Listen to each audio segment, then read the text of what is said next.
Ella's Study Notes, where advanced English meets real-life magic. Hey everyone, and welcome. So, are you a horse lover, or maybe you're just looking to pick up some new English vocabulary?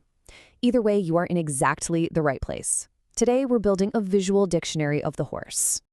All right, let's jump right in. We're going to explore some really essential English words that'll help you describe these amazing animals. Sound good?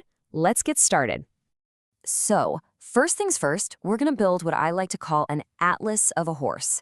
Just think of it like a visual map where we'll point out the key body parts and learn their names in English. And voila! Here is our map.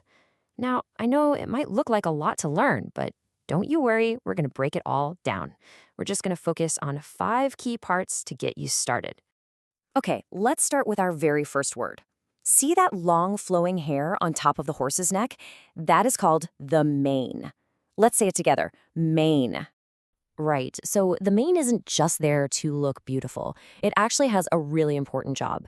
It's what protects the horse from bad weather and, those annoying biting insects. Okay, now let's zoom in a little closer. See that specific bit of hair that falls right between the horse's ears? Well, that little section has its own special name. It's called the forelock. Yep, it's pretty straightforward. The forelock is simply that piece of the mane that hangs forward, right there between the ears. It's a really useful word to have in your vocabulary. All right, moving on to a super important part. Take a look at the highest point of the horse's back, right there between the shoulder blades. That spot is called the withers. Now, make sure you remember this word because we're going to come back to it in a little bit. So, just to recap, the withers are the highest part of the horse's back, and this is the key spot, the main landmark for measuring a horse's height, which we are absolutely going to talk about very soon. Let's travel down the leg now to this joint right here. It kind of looks like an ankle on a person. This is called the fetlock. Let's try that one out, fetlock. Now, if you want to get technical, the fetlock is the joint connecting the cannon bone in the lower leg to the pastern, which is the part just above the hoof. Basically, it's a super important joint for helping the horse move. And for our last body part in this section, the horse's foot. But wait, we don't call it a foot in English. We call it a hoof. You'd say 1 hoof, but 2 hooves. And here's a little fun fact for you. The hard outer part of the hoof is made of something called keratin. You know what else is made of keratin? Your fingernails. It's the exact same stuff. How cool is that? Awesome job! You've got some key parts down. So let's move on to our next section, how to measure a horse. And this involves a really special unit of measurement you might not have heard of. So that brings us to a really interesting question. How do you measure how tall a horse is? And you might think, oh, feet or meters, right? Nope.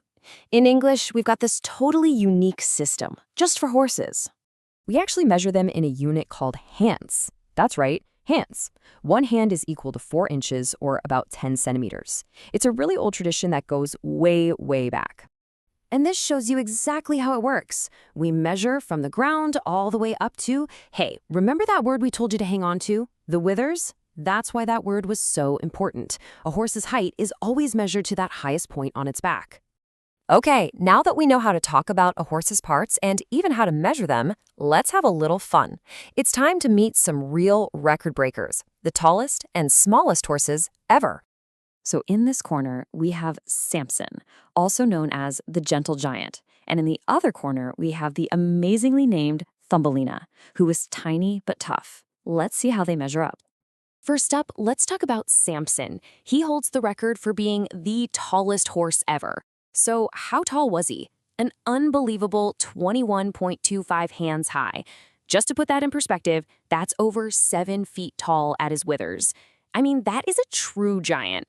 And now, for the complete opposite end of the scale, the smallest horse ever was little Thumbelina. Any guesses on how small she was? She was just 4.2 hands tall.